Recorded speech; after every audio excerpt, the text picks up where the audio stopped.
Welcome to MPUNGWE-PUNGWE YouTube channel. Subscribe for you to enjoy more of our videos anytime we upload. Yesu Kristo mwana wa Mungu wa moyo tafikanso pamaso panu ife ananu amalawi mamembala a chipani cha Malawi Congress Party kuno likulu la chipani kumene taitanisa msonkhano watu wankhani pofuna kuyankhula ndi mamembers athu a chipani amene amakonda chipani ichi amene amatisatira chipani ichi komanso amalawi akufuna kwabwino. Ndi pempho lathu Ambuye kuti kuyamba kwathu mutsogole ife tibwere mbuyo. Tifuna tikuthokozeni Yehova chifukwa cha moyo umene mwatipatsa mtsiku lero kuti takumananso. Yamba nafe magawo awa ndikutsiriza nafe m'dzina la Yesu Kristo Ambuye wathu tapemphera. Amen. Mwina kuyamba kwathu titere kuti kutsogolo kumaona atsogoleri achipani amene ambiri sofunanso kuti tilongosole koma monga mwa nthawi zonse mmene zimakhalira tipangabe introduction kuti muwaone.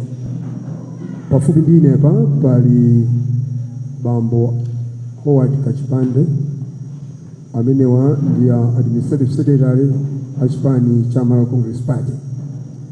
Pafupi ndi administrative secretary ndi Dr. John Paul amene ali treasurer general wa chipani.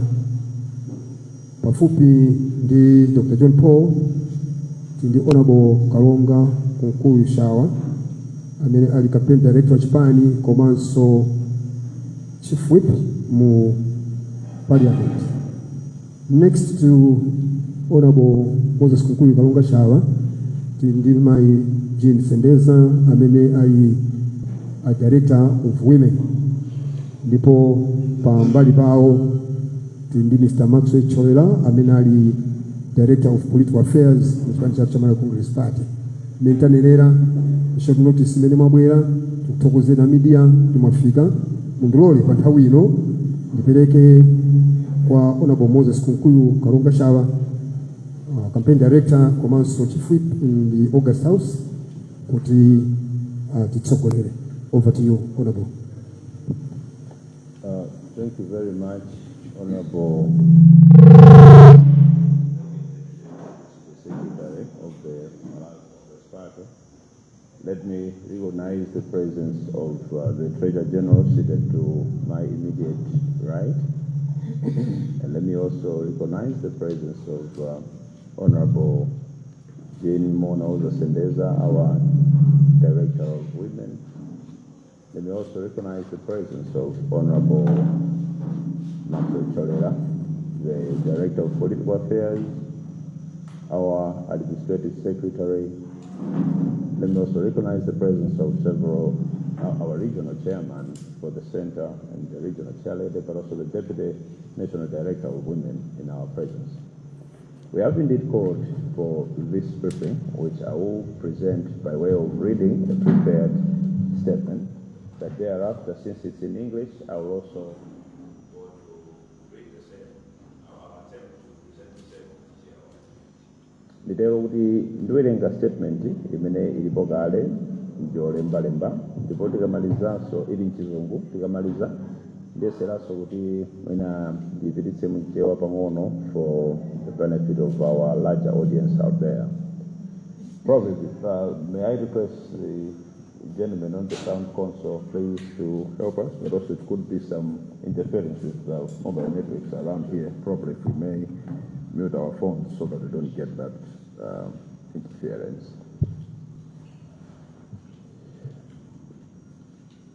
We make this statement knowing pretty well the kind of political environment that we are in.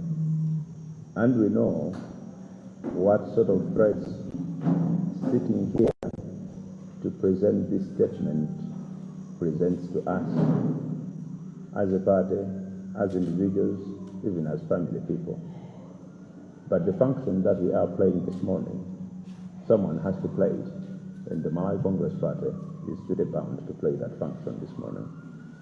The Malawi Congress Party notes with great concern the arrest of its three senior leaders, Honorable Richard Chimwendo-Banda, MP, who is the Secretary General of the Malawi Congress Party, Honorable Dr. Jessica Bwira, who is the Publicity Secretary of the party, Honorable Engineer Ndipo, who was running mate to President Lazarus Chakwera in the September 16, 2025 elections, MP for Mzimba Central constituency. The party unequivocally condemns these arrests as a textbook case of political witch hunting. The Friday afternoon arrests, the timing itself, the sequencing, and manner of execution signals a coordinated attempt to weaponize state institutions for partisan ends, rather than a bona fide pursuit of justice. This represents a clear deviation from due processes, the rule of law, and the constitutional guarantees that underpin Malawi's democratic compact. From a governance and risk management perspective, the arrests undermine public confidence in the independence of law enforcement and the integrity of democratic competition.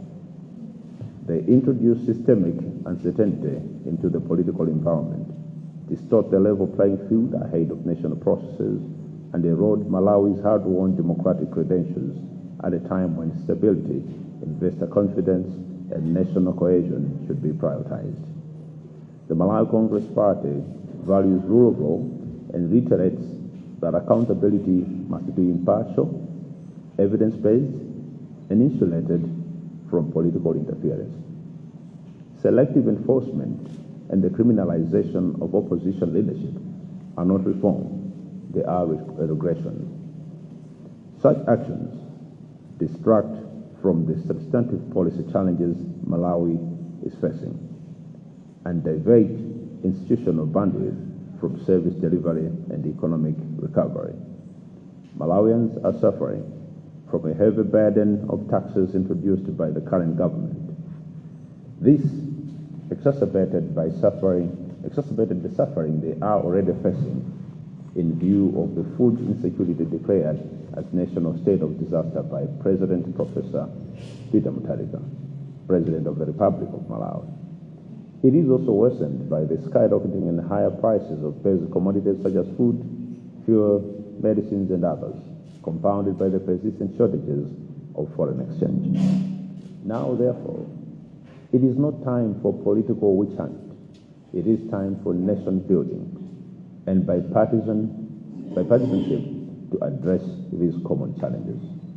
We believe that the current president still stands by what he said in Parliament, that he wants to build a fully democratic, united Malawi, as no amount of threats will remove the pain of punitive taxes on Malawians, and no amount of threats has ever made any government a good government. Accordingly, as Malawi Congress Party, we call for 1, the immediate cessation of politically motivated arrests and harassments of opposition leaders. 2, full adherence to due process, transparency, and constitutional safeguards. 3, the depoliticization of law enforcement agencies to restore institutional credibility. And 4, constructive political engagement anchored in dialogue, tolerance, and democratic norms.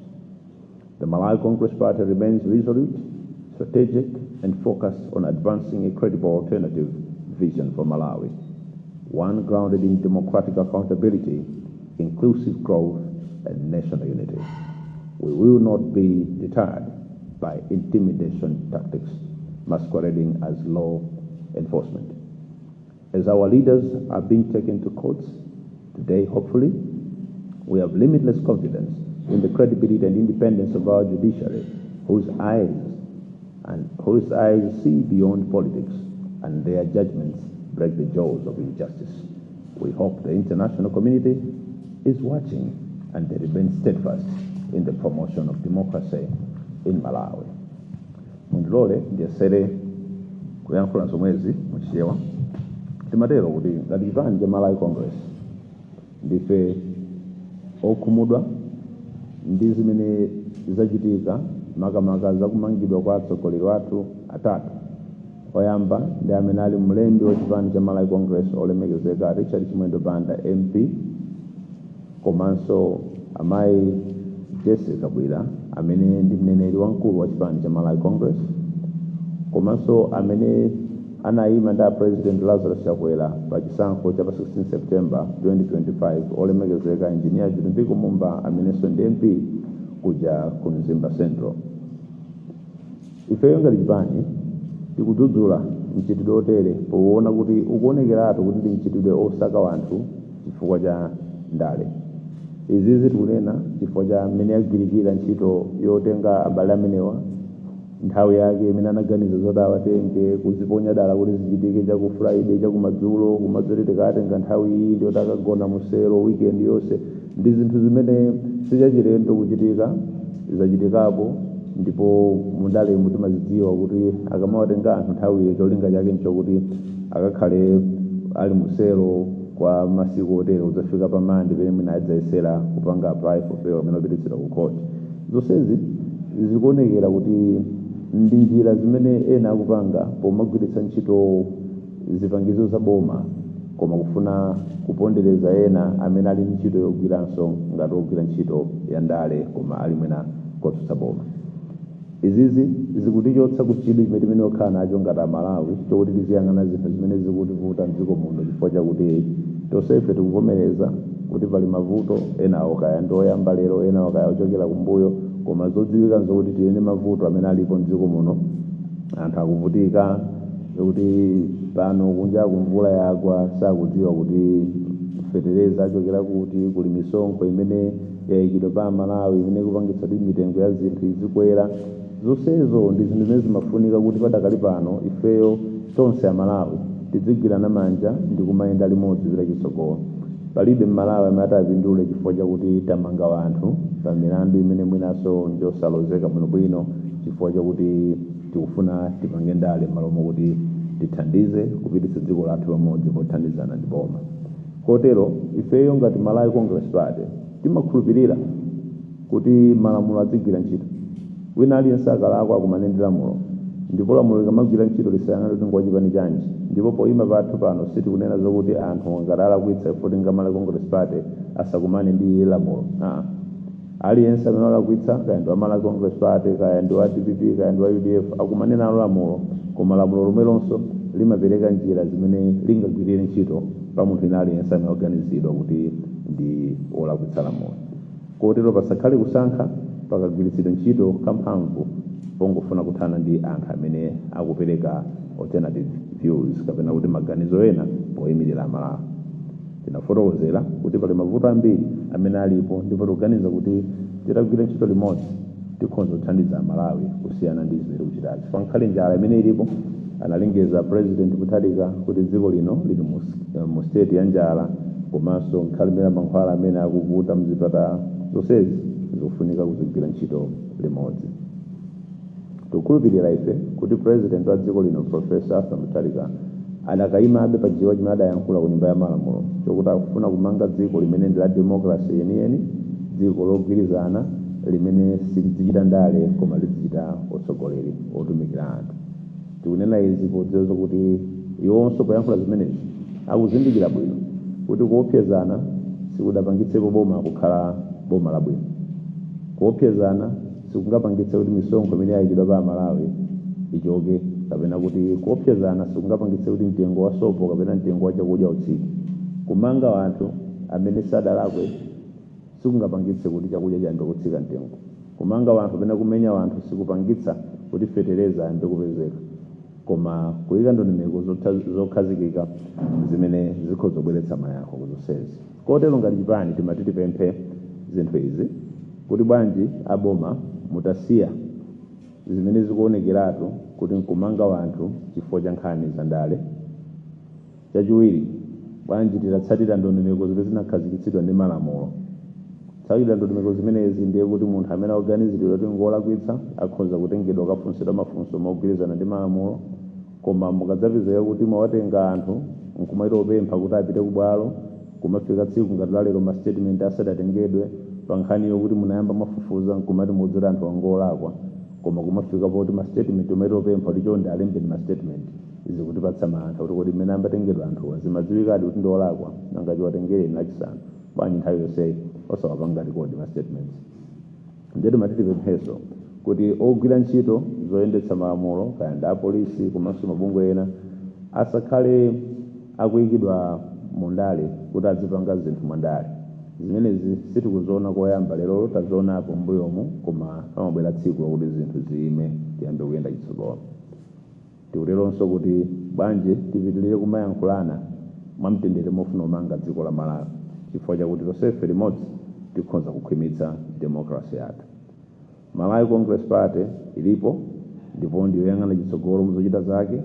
Ifeyo tikukonzeka kulangiza yote ngalangize, komanso kuti tonse limodzi tizikankhira kutsogolo ndi masomphenya amodzi okuti tikhale ndi dziko limene nsanamira za democracy kukula limodzi umene limodzi chitsogolo, komanso kugwirizana ngati dziko zikhonza kutimangirira tonse ngati limodzi.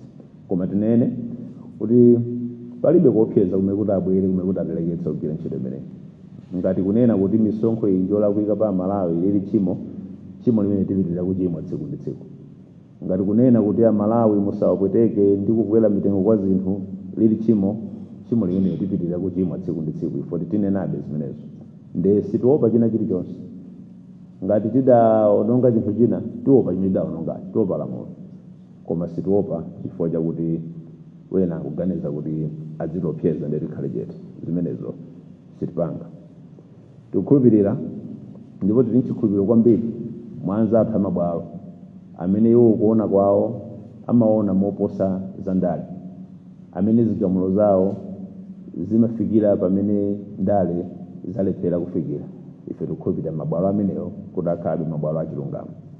Ndipo tikukhulupiriranso kuti anzathu amene timakhala nawo m'dziko muno ali m'mayiko ena komanso amene ali m'mayiko mwinamu akuona ndipo chidwi chawo chidakalipo chofuna kuonetsetsa kuti dziko la Malawi likhalebe dziko limene kulufulu wa democracy kwa wina aliyense. Statement imene tinati tipereke kwa Malawi ndi imeneyo. Ndikukhulupirira kuti ngati pali zina zimene tingafuna kufotokozera mpata imeneyo, ngati pali mafunso motifunsa kuti tikhoza kuyesera kuyankha. Zikomo kwambiri.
mwina ngati kholo kumanena kuti pamaso kwauza anthu zimene zikuchitika nawo. Tikumvetsedwa kuti akuti achoka titakunza kuti zimachitika zizana atapita kale, komanso tsiku limeneyi si ena kufosa kusili andakatha kudikira ndithu kuti ana awo aone kuti kukhosi kuzikhala bwanji kusiyana kuti mwina andakati zikomombe.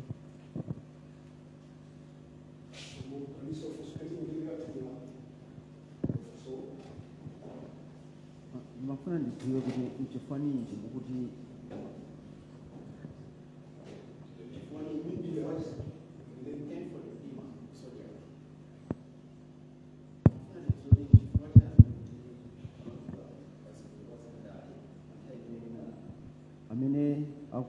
amene awamangawa sizikudziwiko milandu imene akuwaganizira.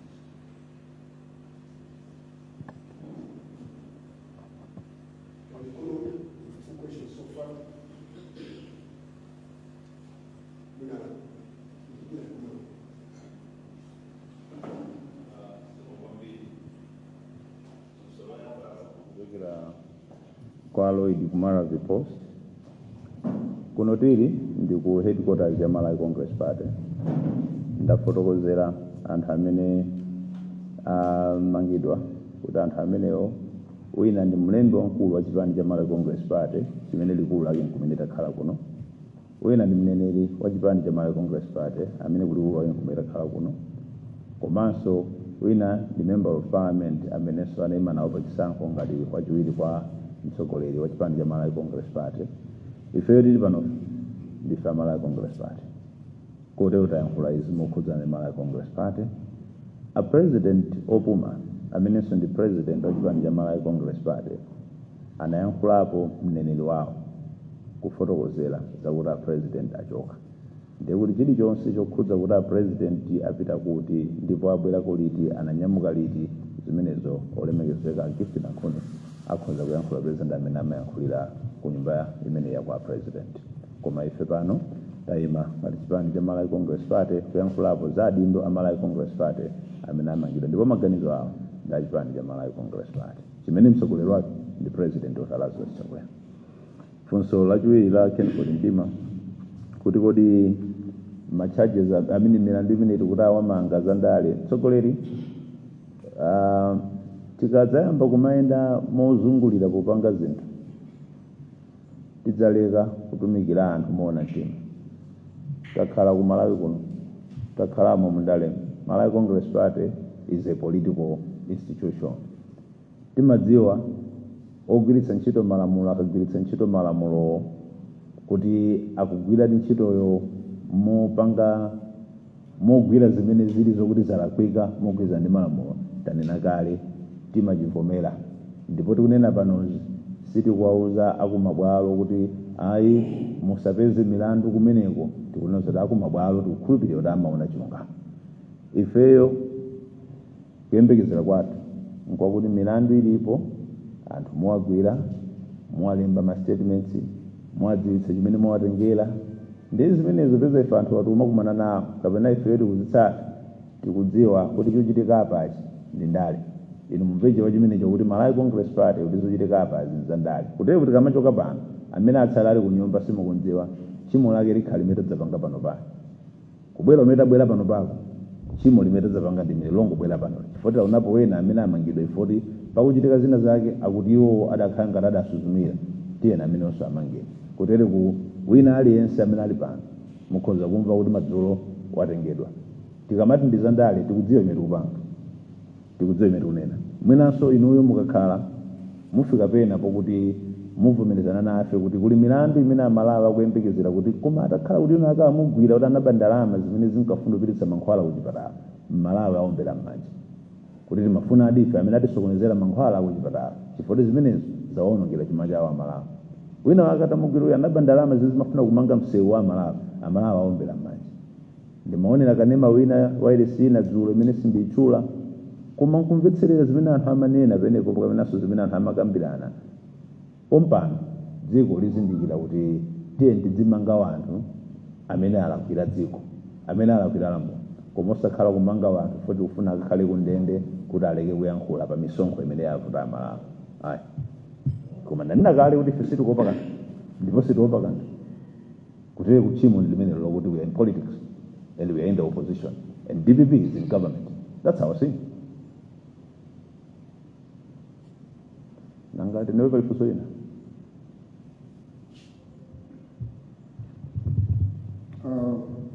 Elders, kusukula mene kuti sakafunzi sana ananga jambo safu sana fusufuzi amba kona kuona kuti kwanza familia awatima dalia na kazi kwa mbili chete zombi amba. Once again tohoze kuti inafika wakati kuchepa kuza mpaji ni chipani kile nacho ipo mwamba zote zimene anena campaign director kuma chief watu kuti ife ngadandai iziku kama zote zinachitika mufuna ngomuse kamaliza kuti dilivi kumanga ku moyo ngwazunza siku yaba aya zili makazi mwao andi mene anenera campaign director kuti machimo ina mene akwama mbiranzake kungoti Kuti Kumangidwa adiliki kwenda 2020 amalawi atafutira chipani cha Malawi Congress Party principal sogolwato baraza makasi chapela for 5 years adiliki sana komele kuboma la Congress liboma mimi tafutira ndabla amakani for 5 years amakani ndipo sina amani for president amakonda ndi mpaka bana abuyeka akukana kuti banke MCB sina futira dasi ngomera pano Kuti kutenga adilili kumanga amene amazote awani andani siku ya 2005 anamanga kwenda IDF 20 anamanga kwenda IDF kwatsela after 4 days anaomba amaswa so kazimu kwa manga kupika kali magazi mwao kona mwanzo atukula kwa kuti tili pamoja takonzekera kuti mimi kama ba kila mtu ndichimo kupita pamoja atinyamuka dekamo muri majazi muri matisi brush muri makogeti tatu atinyamuka timu yao ndibende safu na mnakule safu na munene maganzwano ama baba ndio kwa ndimo amene wa mpaka yeye zina zopimo afisa director na mkukuli kabe mwana wa kama kuti antu batendisisa yamba ndipero itsekeso ndipero ngapete ajibu director mai wanga itsekere ndipero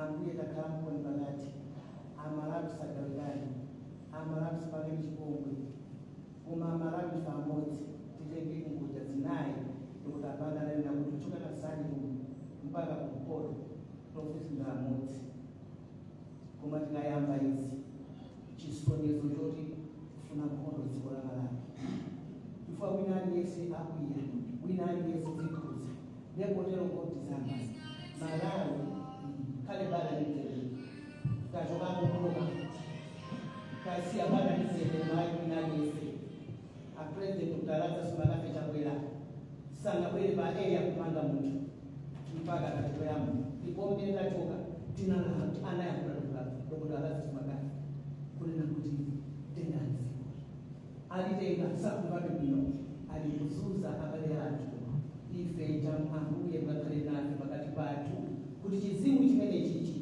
chakwerere ife dziko la Malawi kufunika mtendere sikufunika mwazi sikufunika wina wake akakhale pakati pobweresa zofuna zake aziyamba afufuza milandu aziyamba aona. Subscribe to MPUNGWE-PUNGWE Malawi YouTube channel for you to enjoy more of our videos every time we upload.